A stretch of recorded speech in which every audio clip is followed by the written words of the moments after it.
Hello everyone, welcome back to my YouTube channel work and passion. আজকে আমরা যাচ্ছি উল্টো রথ টানতে। আর উল্টো রথ কিন্তু আমরা এবার এখানেই টানবো, মানে আমার জায়গায়। তো এখানে দেখো ছোটোবেলার কথা মনে পড়ে যাচ্ছে। ছোটোবেলায় যেমন মা পিসির সাথে সবাই মিলে আমরা যেতাম, তো সেরকমভাবেই এবারও যাচ্ছি। আর এবার কিন্তু আমার ছানা অ্যাড হয়েছে, তো এখন আমরা যাচ্ছি উল্টো রথ টানতে।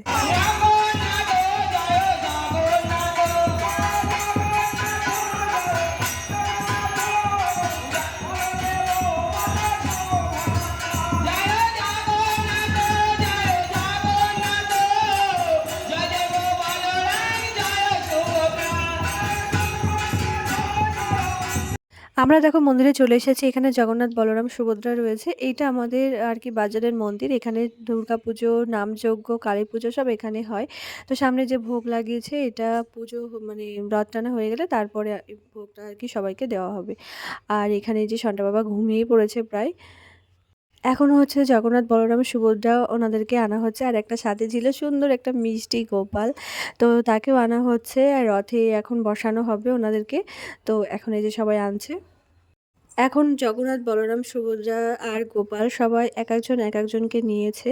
তো এখন এই রথের চারপাশে ঘুরছে, ঘুরে তারপরে রথে বসানো হবে। তো রথটা কিন্তু অনেক পুরনো, আর ছোটোবেলা থেকে আমরা এই রথটাই টেনে আসছি। আর এই এখন আগে তো এরকম সাজানো হতো না এত সুন্দর করে, তবে তখন শুধুমাত্র গাঁদা ফুল দিয়ে সাজানো হতো। আর এখন তো এরকম আর্টিফিশিয়ালি ফুল বেরিয়েছে, তাই এই যে এখন এরকম সুন্দর করে সব জায়গাতেই সাজানো হয়। তো এখানেও এরকম সাজিয়েছে। আর একটা গাড়ির উপরে রথটাকে রাখা হয়েছে। তো আমরা এখানে সবাই লাইন দিয়ে সবাই দাঁড়িয়ে আছি দড়ি ধরে, যে কখন বলবে যে রথটা এবার টানো। তো সবাই দেখো লাইন দিয়ে দাঁড়িয়ে আছি। আর এখানে এই যে আমার সন্ডা বাবা ঘুমিয়ে পড়েছে।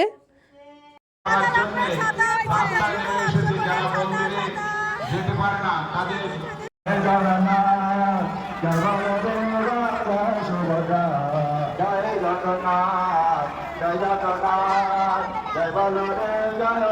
স্বামী